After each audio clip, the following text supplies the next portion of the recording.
You know, Emmanuel's not going to be there very long, and you know, there's no longevity there. He's a friend of mine. He's a nice guy. I like Macron, but he's not going to be there very much longer, as you know. And I think, you know, I have meetings with the people that are directly involved. Trump अब macro से are पार के mood में आ गए हैं, जिसके चलते G7 की emergency meeting में भी जाने से ट्रंप ने साफ इनकार कर दिया है। Do you still go to Paris for the G7 emergency meeting as offered by President Macron? No, I wouldn't do that. No.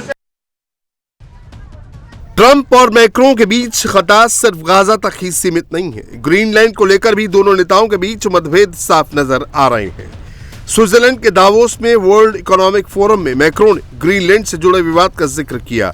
Macron ने कहा, यूरोप पर और पाबंदियां लगाने की धमकी देना गलत है, खासकर तब जब इनका इस्तेमाल किसी देश की जमीन और आजादी पर दबाव बनाने के लिए किया जाए। ये ऐसी दुनिया के लिए खतरनाक है जहां अंतर्राष्ट्रीय कानून की कोई अहमियत नहीं रह जाती, जहां ताकतवर देश जो चाहे करते हैं और कमजोर देशों को मजबूरी में सब सहना पड़ता है। But we do prefer respect to bullies, we do prefer science to plotism, and we do prefer rule of law to brutality. We have a place where rule of law and predictability is still the rule of the game. And my guess is that it is largely underpriced by the market. We do believe that we need more growth, we need more stability in this world, but we do prefer respect. Macro का एक शब्द Donald Trump के लिए था। जहां एक तरफ Trump शांति की बात करते हैं, वहीं दूसरी तरफ अपनी ताकत के बल पर दूसरे देशों पर कब्जे की तैयारी करते हैं।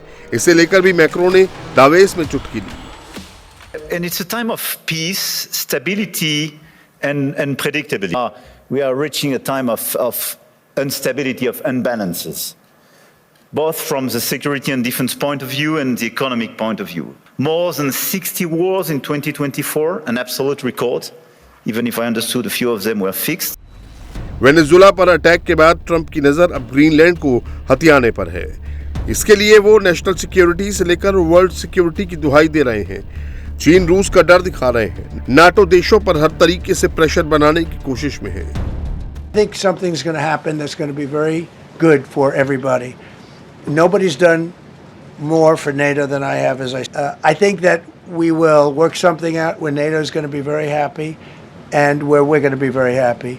But we need it for security purposes. We need it for national security and even world security. It's very important. Greenland पर कब्जे की सनक ट्रंप के दिलो दिमाग पर हावी होने लगी है।